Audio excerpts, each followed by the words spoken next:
حضرت فاروق اعظم رضی اللہ تعالی عنہ خلیفہ ثانی لا ثانی جس راستے پہ چلتے ہیں اللہ کے پاک پیغمبر فرماتے ہیں عمر جس راستے پہ تو جاتا ہے تیرے والے راستے کو شیطان بھی چھوڑ دیا کرتا ہے۔ معلوم ہو گیا آج بھی جن لوگوں نے حرم کے اندر جن کو اللہ نے زیارت نصیب فرمائی ہے دروازے ہیں، ایک باب عمر ہے، ایک باب عبدالعزیز ہے، کچھ لوگ جو ہیں باب عمر سے داخل ہوتے ہیں، کوئی لوگ باب ابن عبدالعزیز سے داخل ہوتے ہیں، لیکن وہ جو اندر کے بیمار ہیں وہ عمر والے دروازے سے داخل۔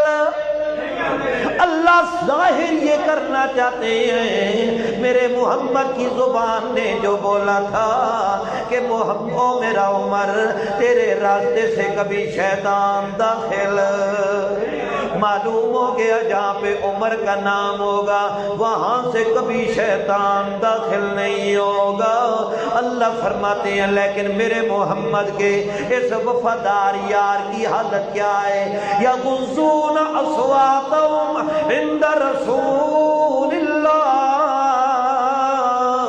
یہ لوگ اپنی آوازوں کو میرے محمد کے سامنے دبا کے رکھتے ہیں، ورنہ تو حضرت عمر بڑے جلالی ہیں، بڑے غصے والے ہیں، بڑی شدت والے ہیں، بڑی سختی والے ہیں، اتنی سختی والے ہیں کہ اللہ کے پاک پیغمبر محمد الرسول اللہ صلی اللہ علیہ وسلم فرماتے ہیں او عمر انت لسان اللہ، تو اللہ کی زبان ہے۔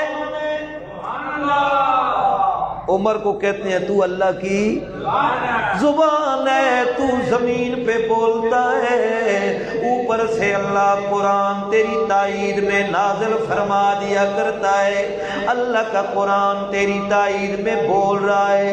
تقریباً قرآن مقدس کے 28 مقامات ایسے ہیں جو اللہ نے نازل تو کرنے تھے لیکن عمر کی تائید ان مقامات کے ساتھ ہے، جیسے اللہ نے نازل کرنا تھا اسی طرح حضرت عمر کی زبان سے بھی نکل گیا ہے۔